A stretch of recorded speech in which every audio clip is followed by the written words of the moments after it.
Bonjour à tous et bienvenue sur Allo fait dodo, le podcast SOS des parents qui vous aide à vous sentir épanoui, reposé et surtout serein dans votre rôle de parent. Parce que nous sommes convaincus que la famille est un tout, où chaque membre a sa place et où le mal-être de l'un impacte le bonheur commun, nous vous proposons ici une approche à 360 degrés de la famille. Nous vous parlons de votre quotidien sous tous ses angles. Vos enfants, vous, en tant que parents, mais aussi et surtout la qualité de la relation sont au cœur des sujets de chaque épisode. Toutes les semaines, je reçois des experts, des consultantes et des consultants, des professionnels de la petite enfance qui, à l'image de Caroline Ferriol, fondatrice du village Fait Dodo, ont tous en commun d'être passionnés et profondément bienveillants dans leur approche et leurs conseils. Nous parcourons ensemble les sujets qui vous intéressent, vous intriguent et vous troublent parfois. Car oui, en tant que parent, de nouvelles questions émergent chaque jour et les bonnes réponses font toute la différence. Très bonne écoute à toutes et à tous.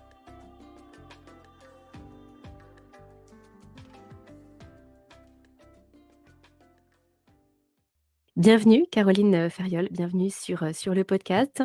C'est un plaisir de te retrouver aujourd'hui pour parler à nouveau du sommeil des bébés et des enfants. On te retrouve après, tes vœux de tout début janvier. Caroline, on va aujourd'hui traiter une question que j'ai sélectionnée parmi celles qui nous sont posées, une question qui revient assez souvent, qui est posée sous différentes formes, mais l'idée est la même. Par contre, est-ce qu'avant de démarrer cet enregistrement, tu veux, simplement nous donner, quelques actualités, notamment par rapport au démarrage de l'école Fedodo que tu nous avais annoncé, tout début d'année? Alors oui, l'école fait dodo a ouvert ses portes, enfin a ouvert ses portes, en distanciel et en distanciel, asynchrone et synchrone suivant les différents cycles. L'école fait dodo donc oui, je le rappelle, elle est destinée à toutes les personnes qui souhaitent s'informer sur le sommeil des bébés et des enfants. Et puis, bah, toutes nos autres expertises, mais là, on a principalement ouvert le cycle sur le sommeil des bébés et des enfants. Et puis aux professionnels de santé, évidemment, on en a beaucoup là qui se sont inscrits au cycle 1 et nous sommes en train de réfléchir à l'ouverture du cycle 2 qui démarrera certainement, début mai. Mmh. Et du coup, quand tu parles de synchrone et d'insynchrone, Caroline, ça correspond à quoi? Alors, le distanciel asynchrone, ce sont des vidéos, que les personnes peuvent, visionner quand bon leur semble, je dirais. Elles peuvent, poser des questions, des réponses sont faites sous forme de vidéo également. Il y a une animation de forum et le distanciel synchrone, ça va être plutôt des webinaires, vraiment, où on se parle en direct, en tout cas. Mmh, d'accord, oui, comme des réponses à des questions ou, et là, c'est en live, finalement. Oui, c'est ça. J'ai vu quelques questions qui tournaient justement autour de l'école Fedodo. À qui s'adresse l'école Fedodo? Est-ce que c'est, pour, les parents qui voudraient s'informer ou les professionnels de santé ou alors justement des personnes qui souhaiteraient se lancer dans l'accompagnement des familles? Alors, je l'école fait dodo, elle est pas à destination des parents, mais si un parent, souhaite, aller plus loin, que ce que l'on propose, ça peut être intéressant. Non, vraiment, elle est beaucoup plus destinée alors aux professionnels en effet de santé, aux professionnels de la petite enfance, aux professionnels qui sont en contact avec les parents, justement et vers des parents, qui viennent poser leurs problématiques de sommeil et beaucoup de ces professionnels-là, bah, à l'heure actuelle ne savent pas quoi répondre, ni même comment rediriger, hein, en réalité, ni même détecter des troubles à l'œuvre, rediriger même ne serait-ce que vers un médecin du sommeil ou bien un consultant, comme Fedodo et comment faire la distinction aussi éventuellement entre les 2, même si évidemment la première des choses, c'est de rediriger vers un professionnel de santé et là, le professionnel de santé va pouvoir, être à même de rediriger. On a beaucoup, beaucoup de professionnels de santé, qui viennent à l'école Fedodo. Puis on a aussi des personnes pardon, qui veulent, simplement être curieuses du sujet et puis, aussi on a beaucoup de personnes qui viennent parce qu'elles souhaitent se reconvertir et accompagner des familles. Mmh. Merci pour ces précisions, Caroline. Je te propose qu'on rentre, rapidement maintenant dans le vif du sujet, pour que tu aies le temps de développer ta réponse dans cet épisode de podcast. Alors la question que je t'ai choisie, c'est, par rapport au rituel de sommeil pour bébé. Alors, je te la lis. Quel rituel de sommeil est-ce que je peux mettre en place pour mon bébé de 6 mois? Et faut-il qu'il soit le même entre papa et maman? Alors les rituels de sommeil, juste, je rappelle ce que c'est un rituel de sommeil, c'est, ce qui va précéder, le coucher, ce qui va précéder les stratégies de sommeil. Ça va être un temps de 20-30 minutes, avant le coucher, alors un petit peu moins long avant le coucher de la sieste, donc on va faire des petits rituels de sommeil avant le coucher des siestes. Chez les bébés, ça peut être intéressant et puis un rituel de sommeil un peu plus long le soir, avant le coucher du soir. Ça peut être très intéressant pour les adultes aussi. Tu en sais quelque chose, Aurélie. Tout à fait. Ce type de rituel va permettre, d'apaiser, l'enfant, de préparer, le cerveau au sommeil et de sécuriser aussi beaucoup les bébés qui ont besoin de routine. Donc idéalement, on va mettre en place, des actions similaires, les unes après les autres et que l'on va répéter tous les soirs avant le coucher du soir ou, avant le coucher de chaque sieste. Donc, qu'est-ce que l'on peut mettre en place pour un bébé de 6 mois, par exemple, comme rituel de sommeil?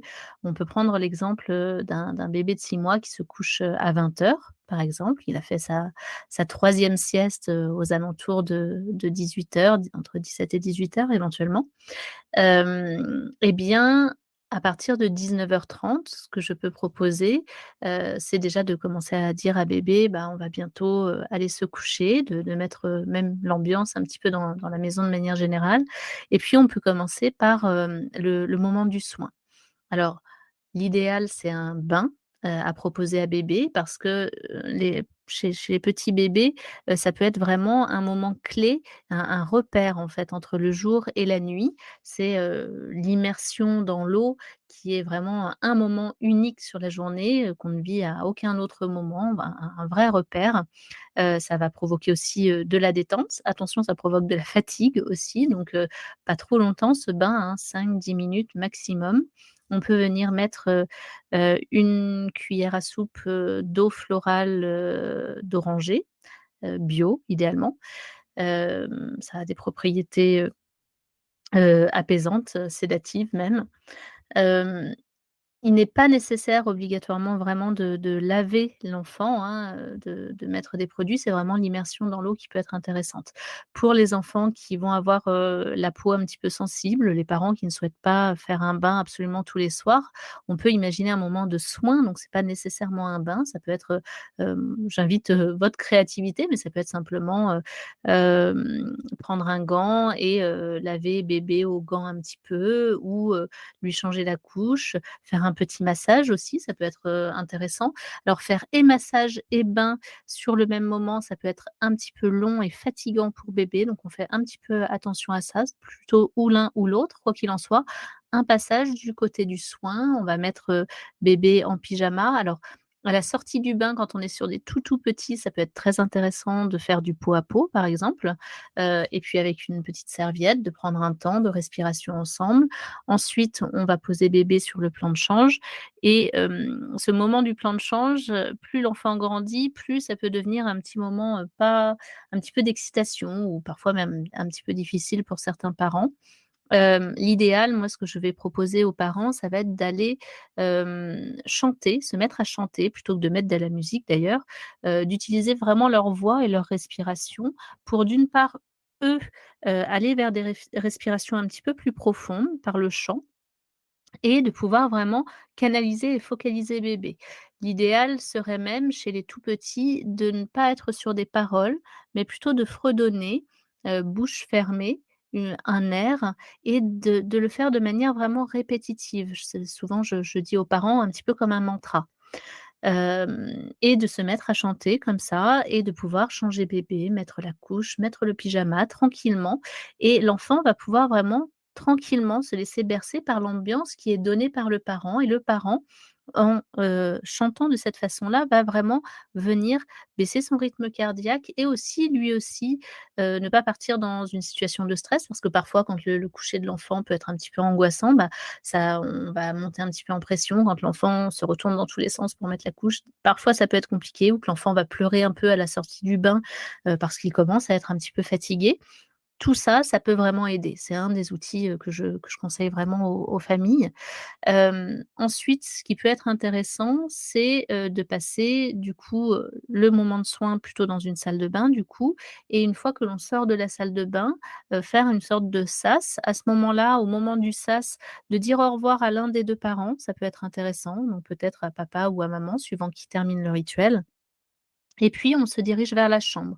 Idéalement, la chambre, on aura créé une petite ambiance déjà, plutôt une petite lumière tamisée, et ça peut être, vraiment là, le moment, dans le cadre du rituel de, la le dernier moment de nutrition et puis du réservoir affectif, du remplissage du réservoir affectif. Du coup, ce que je propose, c'est d'aller dans la chambre avec une petite lumière tamisée, d'avoir prévu un fauteuil idéalement pour se mettre avec bébé, donc ça peut être ou papa ou maman.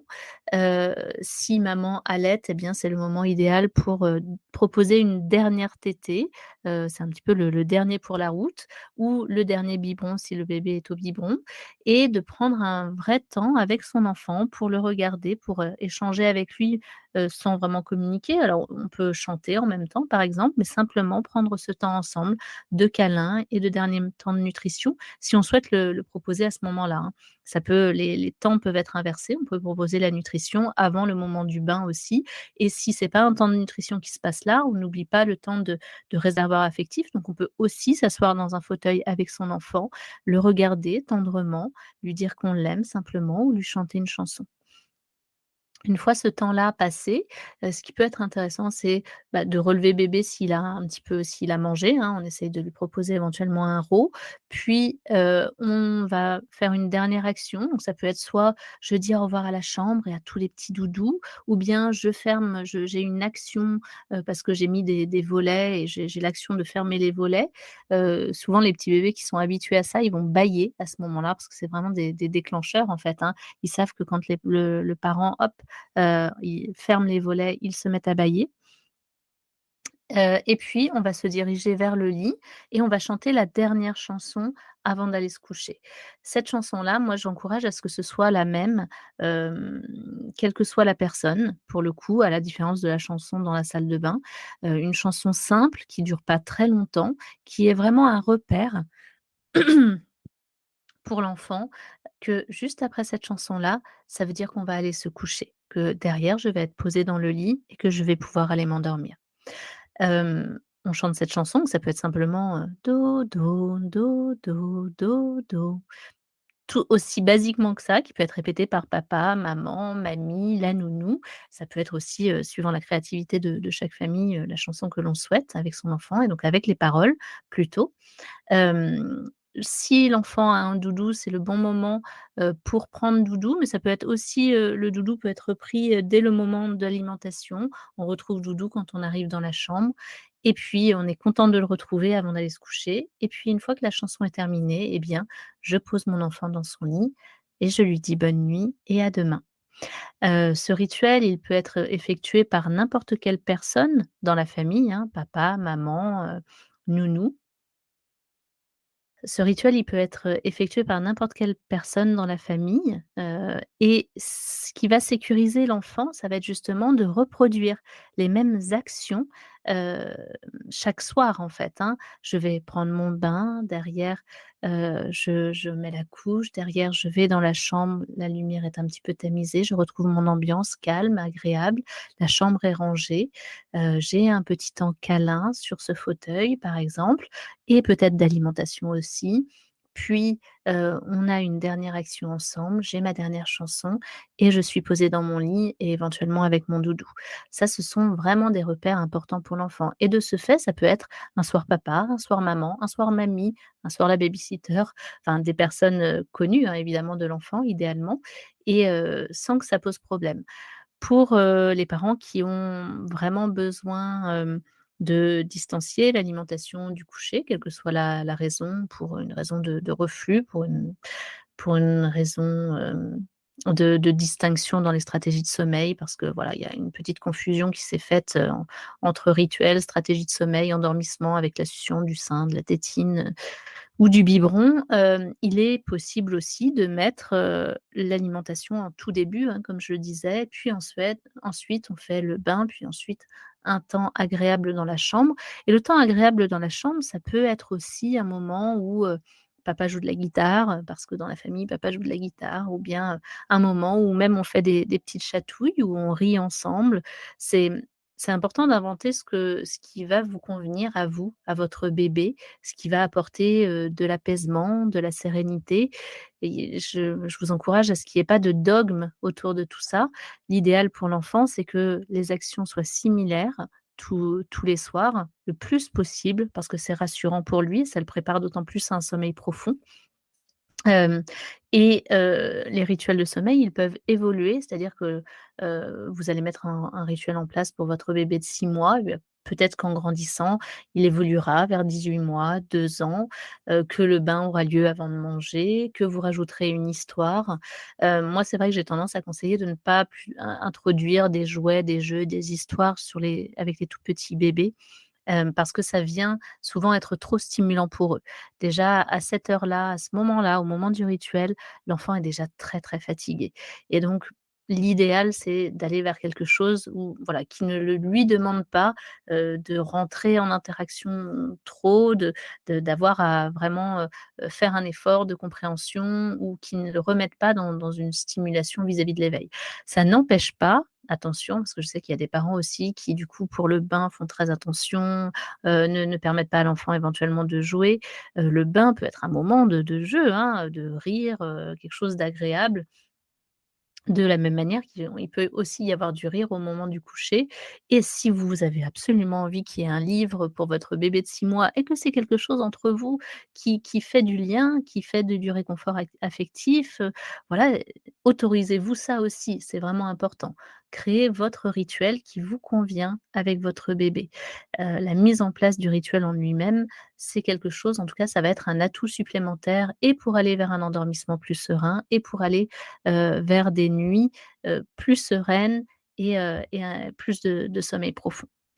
Merci Caroline pour, toutes ces informations. J'ai quelques questions à te poser. Oui. Hem, Est-ce qu'il faut forcément que le rituel soit aussi long que ce que tu as proposé là? Tu disais plus court à la sieste et peut-être un petit peu plus long le soir. Tu parlais de 20 minutes, une demi heure. Est-ce qu'un rituel de 10 minutes, si bébé s'endort bien après ce rituel-là, est-ce qu'on peut imaginer que c'est suffisant? Ou alors est-ce que c'est parce qu'on capitale un petit peu sur l'avenir? Parce que bébé en grandissant aura besoin d'un petit peu plus de temps et que du coup on s'habitue à prendre ce temps et on l'habitue à prendre ce temps?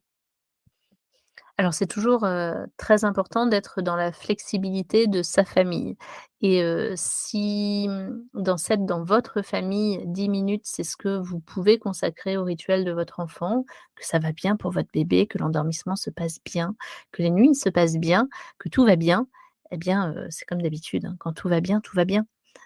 Donc, pour moi, il y a la théorie et ce qui est indiqué idéalement, 20-30 minutes, c'est intéressant parce que ça laisse vraiment suffisamment de temps pour, se préparer à aller au sommeil, parce que c'est un temps de qualité qu'on passe aussi avec son enfant. Mais si dans la famille, on a, beaucoup d'enfants ou peu de temps, enfin voilà, quelles que soient les raisons ou bien, simplement une décision, valeur parentale, 10 minutes, il y a pas de problème. C'est sûr que 2 minutes, 5 minutes, ce sera par contre trop peu pour se préparer au sommeil. C'est ce que l'on sait. 10 minutes, c'est un petit peu court, mais pourquoi pas? Et après pour ce qui concerne les siestes, pour les siestes en effet, ça va être intéressant d'avoir un petit rituel, mais là, il peut être beaucoup plus court en effet, ne pas comporter, un temps de bain, le temps de soin par exemple, c'est simplement, je change la couche ou je vérifie en tout cas que la couche est propre. Donc ça peut se passer en quelques secondes en soi et puis, ensuite je vais, avoir un temps, parfois pour certains enfants de nutrition, mais pas nécessairement non plus parce que l'enfant a pu être nourri au réveil de sa dernière sieste et ça convient très bien, donc il y a pas nécessairement besoin d'un temps de nutrition et ça va simplement être, je dis au revoir au petit doudou de la chambre, je ferme une dernière fois les, les rideaux, je chante par contre ma chanson juste avant le coucher et je couche mon enfant et ça, c'est amplement suffisant et un rituel de sieste peut durer, quelques minutes à peine, hein. Et convenir, tout à fait. De la même manière, on a beaucoup la question des parents, quand je suis pas à la maison, quand, il y a une urgence, quand, je suis en vacances, que j'ai pas tout à disposition pour faire le rituel complet, est-ce que c'est un problème? En soi, non. Bien sûr, c'est important de penser au fait que l'être humain, par chance, est quand même flexible, le bébé aussi. Alors bon, certains bébés ont besoin d'un petit peu plus, vraiment pour qui ça peut être plus difficile de sortir de leur routine ou un peu plus angoissant, mais ce que je tiens à dire aux parents, c'est que l'élément central de la réassurance d'un enfant, le tronc central, l'arbre sur lequel s'appuyer pour eux, c'est vous. C'est vous. Donc évidemment qu'un soir, eh bien, il y a pas le temps de faire, tout le rituel. On dit à bébé: «Bah, là, on va pas y avoir tout le rituel, on va juste chanter la chanson du dodo et ce soir, c'est juste ça, mais tout va bien mon chéri, tu vas réussir à t'endormir». Puis peut-être que l'enfant mettra un petit peu plus de temps à s'endormir et c'est OK et c'est important de le prendre en compte aussi parce que oui, il a pas eu éventuellement tout son rituel, mais c'est important aussi de ne pas se rentrer dans une prison très enfermante autour de ces rituels.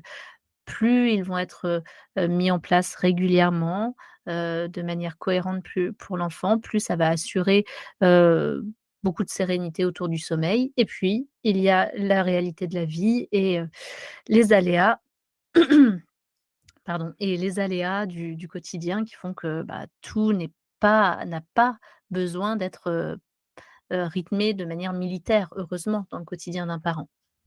Et de la même façon, est-ce qu'on peut imaginer qu'il n'y ait pas besoin de rituel si bébé s'endort bien? Par exemple, là, pour les parents qui nous écoutent, peut-être que c'est pas si évident au milieu de la nuit ou sur le réveil ou pour les siestes pour leur enfant, mais que l'endormissement se passe bien. Est-ce que ce rituel dont tu parles, enfin, en tout cas, que tu nous définissais tout à l'heure pour apaiser bébé et cetera, est-ce qu'il est obligatoire, indispensable ou on peut passer à côté? Alors dès lors que le quotidien général n'est pas apaisé, ça va vraiment être un levier intéressant. Donc ce que je peux dire aux parents, c'est que si les endormissements sont compliqués, les nuits sont compliquées, vraiment, ce serait dommage de vous priver de ce levier-là. Parce que c'est vraiment une aide pour l'enfant, une aide de sécurisation, d'apaisement, d'expérience de sommeil positive et de sommeil profond.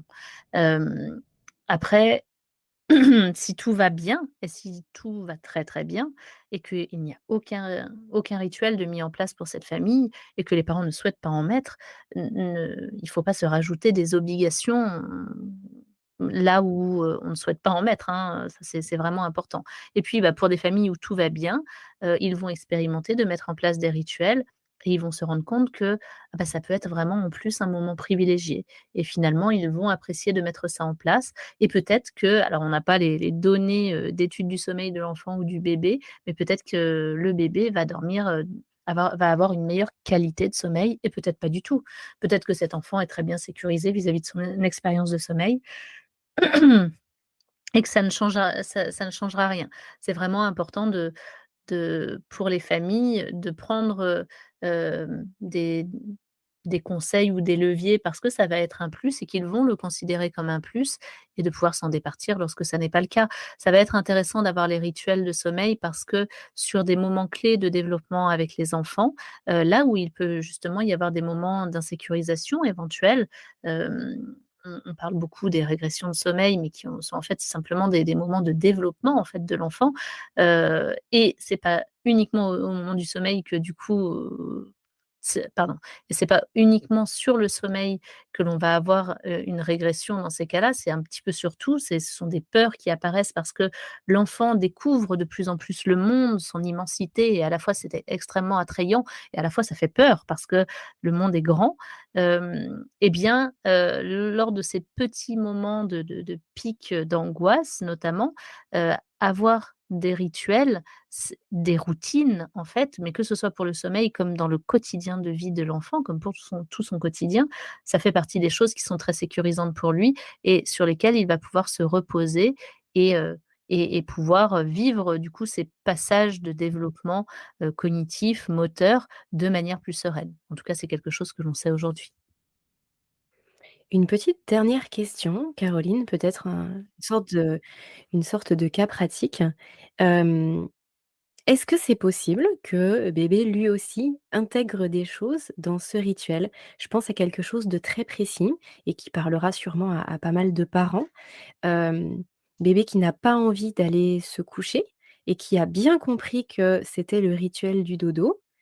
Il peut, par exemple, se mettre à pleurer pour manifester le fait qu'il ait pas forcément envie d'aller se coucher et puis, finalement, Hem, il va manifester ce mécontentement tous les jours au même moment pendant son rituel du coucher. Ça peut peut-être être pris comme, je ne suis pas bien dans ce rituel ou peut-être est-ce qu'on peut imaginer que lui, il a vraiment intégré ça dans son rituel et que finalement ça fait partie du truc et qu'il faut juste le laisser, pleurer, quelques secondes ou quelques minutes pendant ce rituel parce que pour lui c'est important et que finalement ça fait partie du de sa routine, c'est possible ça? Alors il y a plusieurs choses. Il y a, lorsque les bébés vont se mettre à pleurer, au moment du rituel et souvent un peu au même moment, il y a beaucoup de parents en effet qui vont pouvoir dire: «Maintenant dès que je rentre dans sa chambre, il se met à pleurer, il a bien compris qu'il allait se coucher, c'est très difficile». Alors c'est vrai que moi j'ai tendance à dire aux parents: «Au contraire, c'est super, c'est positif. Là votre enfant a compris, les rituels et se prépare à aller dormir». Et il y a 2 types de pleurs. Il y a des enfants qui vont se mettre à pleurer simplement parce que c'est la fatigue. D'un seul coup, ça leur tombe dessus et c'est plutôt un indicateur qu'on les couche un petit peu trop tard, un petit peu trop tardivement parce que, pour eux, là, ils ont compris qu'ils allaient enfin pouvoir aller dormir et parfois ça prend un peu trop de temps. Là, le cerveau, leur dit: «Mais en fait, tu es fatigué depuis très longtemps» et c'est comme s'ils lâchaient un peu prise et du coup, ils se mettent à pleurer.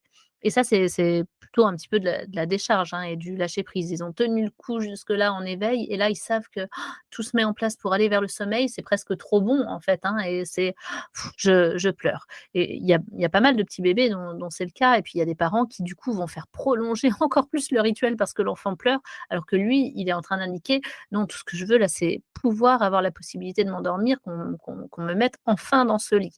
Il y a plein de parents qui en font l'expérience et qui, quand ils posent l'enfant dans le lit, l'enfant arrête de pleurer très rapidement et voire même sourit et va se prépare à dormir. Et puis il y a les autres types de pleurs.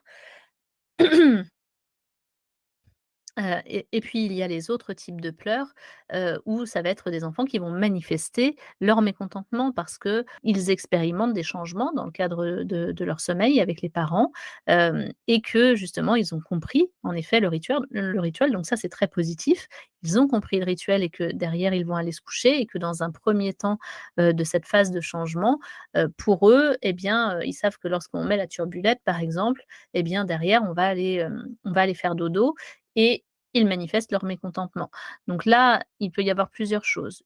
La première, ça peut être, déjà dans un premier temps, d'essayer d'apaiser un petit peu ces bébés-là. Ça peut être le moment de prendre un petit peu plus de temps avec eux sur le moment du remplissage du réservoir affectif dans ces cas-là et de ne pas nécessairement poser cet enfant alors qu'il est en train de pleurer, de reprendre un temps avec lui. Ça peut être intéressant même de modifier un petit peu le rituel et de mettre cette turbulette, bah, plutôt au moment, du soin dans la salle de bain plutôt que de la mettre dans la chambre.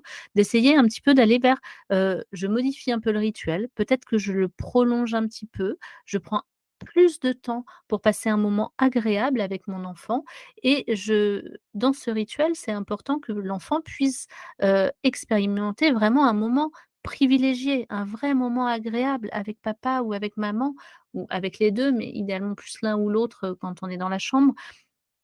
Et donc je viens donner ça à mon enfant, que l'entrée dans la chambre, le vécu dans la chambre, ce ne soit pas, qu'un vécu de séparation, parce que la séparation, ça peut être, compliqué à expérimenter pour l'enfant, mais que ce soit aussi un vécu de retrouvailles, un temps privilégié. Et aussi, moi, je me rends compte qu'il y a beaucoup de parents qui ne vont, proposer la chambre à leur enfant que dans le cadre du sommeil. Et du coup, l'enfant va vraiment, et si en plus c'est dans le cadre d'un changement de stratégie de sommeil et donc éventuellement d'un peu de frustration et de pleurs, l'enfant va vraiment uniquement associer sommeil, frustration, séparation et c'est dommage et ce lieu, en tout cas la chambre. Et ce que j'encourage beaucoup les parents à faire, c'est cette chambre, elle doit aussi faire partie du quotidien de la famille en journée. En journée, j'y passe des temps privilégiés. Je ne m'y rends pas que pour les siestes ou pour le coucher du soir. J'y vais aussi pour passer un temps agréable avec mon bébé, pour jouer, pour l'alimenter parfois, pour découvrir, pour échanger et que ce soit plus un lieu ressource, qu'un lieu, où nécessairement c'est la séparation et où en plus nécessairement c'est une séparation induite par le parent, où c'est le parent qui s'en va. Parce que la séparation, ça peut aussi être du côté de l'enfant, hein. C'est notamment ce qui se passe vers 8-9 mois avec, le fait de ramper ou de faire du 4 pattes, où c'est l'enfant lui-même qui expérimente de s'écarter un peu du parent, y revenir et cetera. Hem Donc, lorsqu'il y a ce type de choses en place, une des premières choses, c'est de se dire: «Bon, déjà, c'est positif, l'enfant a compris l'idée du rituel». D'une part, ça a besoin d'être transitoire. C'est important que ce soit pas tout le temps ça, un rituel du sommeil, il est important que ça soit quelque chose d'agréable à vivre pour tout le monde. Donc éventuellement, je modifie un petit peu mon rituel, j'écoute ce que me dit mon enfant, je modifie son rapport à la chambre aussi, c'est important et j'en fais un endroit où on passe tous de très bons moments et où se passent aussi des moments de séparation, mais comme il s'en passe dans d'autres pièces de la maison, hein, de manière générale. Hem et hem et si les choses ne s'apaisent pas dans la durée, eh bien, ça peut être un peu intéressant d'aller regarder ça avec une consultante ou voire même de proposer à ce que, si c'est papa qui le faisait le rituel, bah, ça va plutôt être maman ou inversement, de voir peut-être qu'avec une des personnes sur un temps, ça va aider à apaiser l'ensemble. Merci Caroline, c'est très clair. Merci pour avoir pu développer cette réponse. Il y en avait plusieurs autres et je te propose que nous, partons sur d'autres épisodes pour répondre à chaque fois aux questions qui nous sont posées, en tout cas qui reviennent le plus souvent. Du coup, je te dis, à très bientôt pour un nouvel épisode. Avec plaisir. Au revoir, bonne journée. Merci Aurélie, au revoir. Cet épisode touche à sa fin, il est l'heure de se quitter, mais pas pour très longtemps. On se donne rendez-vous la semaine prochaine avec de nouveaux invités. Pour retrouver l'ensemble des experts du village Fédodo, c'est sur fedodo.fr que ça se passe. Le lien est dans la description. Vous appréciez le contenu que nous vous proposons sur Allo Fédodo? Alors dites-le nous. Sous forme de commentaires, de partages ou de petites étoiles, vous participez à soutenir le podcast et à le rendre encore plus visible sur l'ensemble des plateformes. Merci et à très bientôt.